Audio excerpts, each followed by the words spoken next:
Welcome back. Another edition of your mega meals coming at you. So today we're sitting here next to the fire because we got autumn time rolling in. You know, the leaves are changing, it's snuggling weather. So what are we thinking about? We're thinking about just some of that good, fill you up, warm hot food. So we're going to be talking about pumpkin soup. Bring together all those fall time flavors for you. It's just going to be a really delicious flavor experience. So here we go. So being fall time, harvest time, all that good stuff, we're going to have a nice availability of some really good winter squashes coming out. Things like our pumpkin here. This isn't just your regular jack-o'-lantern pumpkin. This is a pie pumpkin bred more for the flavor of the meat versus just being huge and making a really cool jack-o'-lantern. We've also got our fingerling potatoes, some chicken broth. We're going to have some bacon in here, some diced onion, garlic, and fresh herbs, of course. We're going to be using fresh parsley and a dried rosemary here, and then salt and pepper to taste, and a little bit of pumpkin pie spice, which is also going to be comprised of cloves, nutmeg, cinnamon, ginger. I forget the last one. Nutmeg. I hope that's all. I hope I said them right. We got some cream going in there as well. So the first thing we got to do is just break this down to its parts. Obviously not that hard, just a really sharp knife.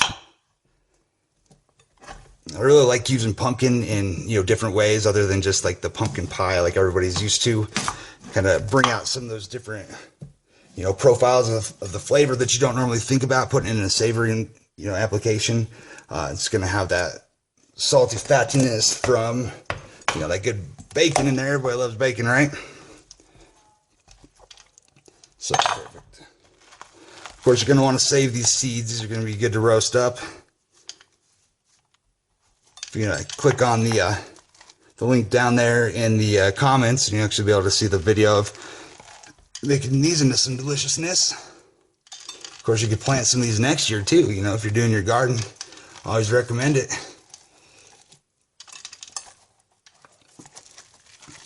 Only one way to guarantee what's been going on those things is if you're doing it yourself. We'll be saving all the scraps, making a compost pile, which check out. We've got a video on a pretty easy to make compost bin there as well.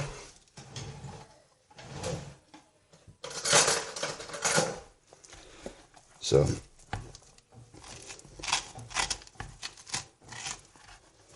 I can use a spoon here.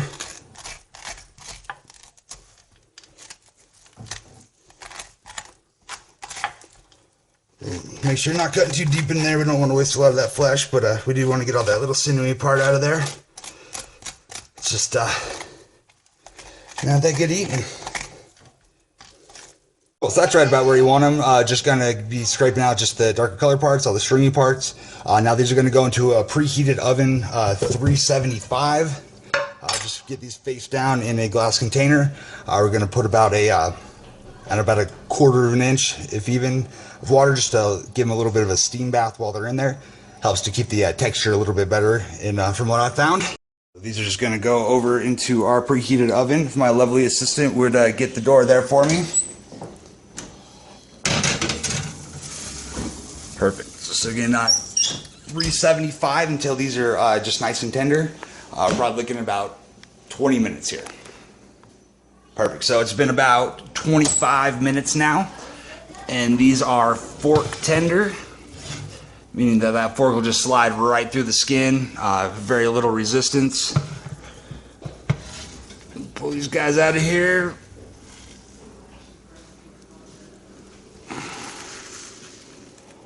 So we'll just need to let these cool down, and we'll be able to scrape it out of the shell and get it into that puree that we need. So now that this pumpkin's had a nice chance to cool off here, it's going to be pretty easy just to scrape it right out of the shell. Just follow the edge of your spoon right along the edge and just start slowly working this out.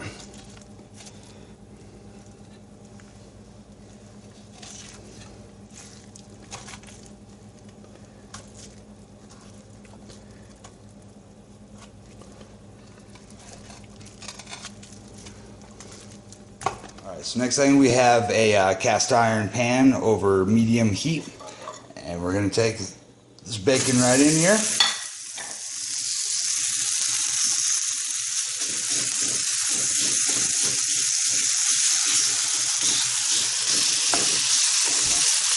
Spread this out into even layers so it's going to cook evenly. So we got the bacon spread out evenly.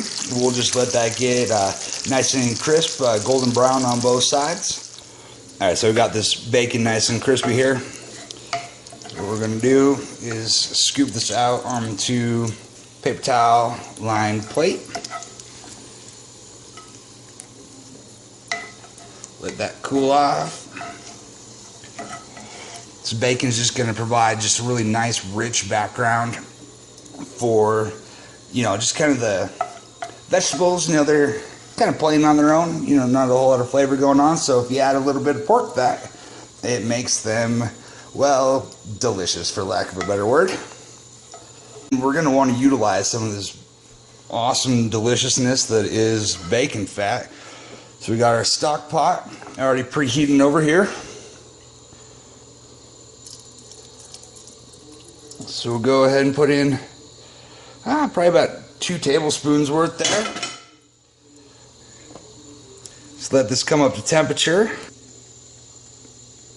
Alright, so we're not trying to put too much color into these vegetables right here. We really just want to soften them, bring out those nice intense flavors that they have. So we're going to do this over about a medium-low temperature. So these vegetables, the aromatics as we'll call them, are just going to be the garlic.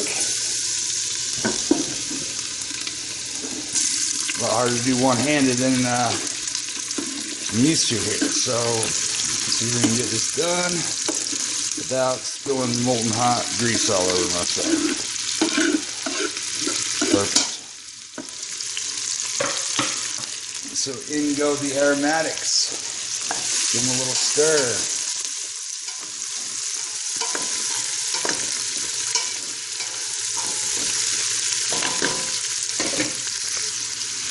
We want to make sure that we season things as we go, so everything is getting evenly seasoned, and it's going to have time for it to really bring out all of the flavors and also pull the water out in this case.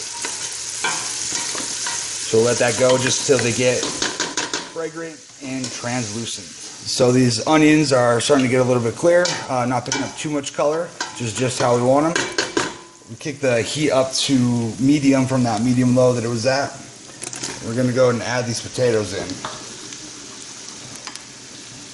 Just want to let these have just a quick minute just to start really cooking. Speed up that process for when the liquid goes in. First, now that we've had those potatoes a little bit of time to start softening up and really cooking in that oil, go ahead and start adding the rest of our ingredients here. So we're going to start out with 2 cups chicken broth. And that's going to stop all that caramelizing instantly.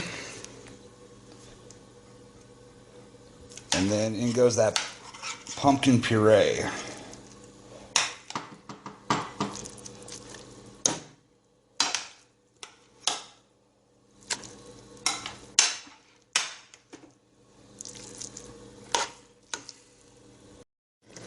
Perfect. So we've got this pumpkin puree stirred in.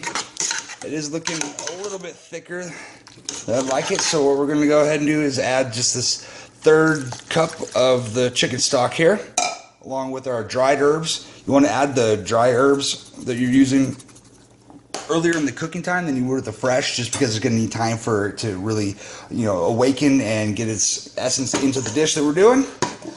So we got a little bit of thyme and some rosemary in there.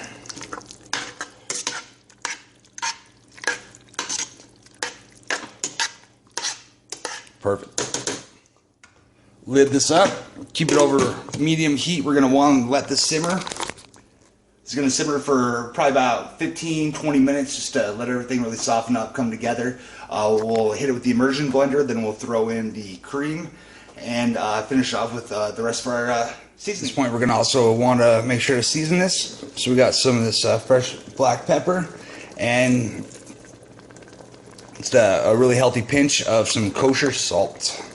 And last but not least, we're going to do half of a teaspoon of pumpkin pie spice. So to get a recipe for that, just check out the comments below, and we'll have a link to that recipe for you. Make it fresh, it's going to be a lot better. Alright, so it's been about 20 minutes that this has been simmering here. We're going to do real quick, just give it a little taste, check the seasoning on it. It's good. So, next thing is to put a little horsepower to it.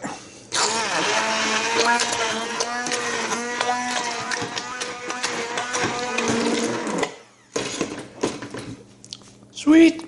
Alright, so that's nice and creamy. Perfect, delicious. Stick this over here out of the way. Boom, so next thing that goes in is our half a cup of the cream here.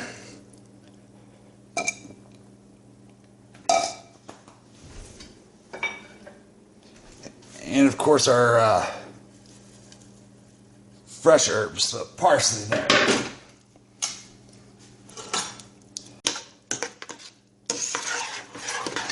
Go ahead and give this a stir. A little fun here. Let's do it the old-fashioned way.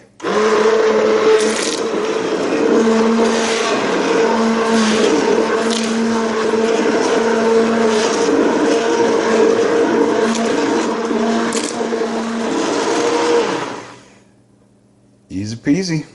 So that brings us to the best part of the entire process, where we get to put it in our face. So last thing, take some of these bacon crumbles right on the top there.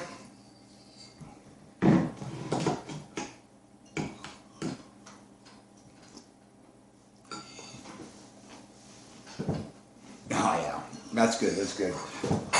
So it just definitely gives it a nice balance.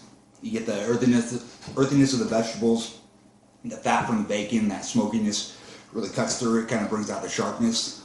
So I just want to thank you guys for coming out. Please remember to like this video, to subscribe, and to share it with all your friends. It's been another mega meal. Thanks for joining me here. Much love, guys. Peace.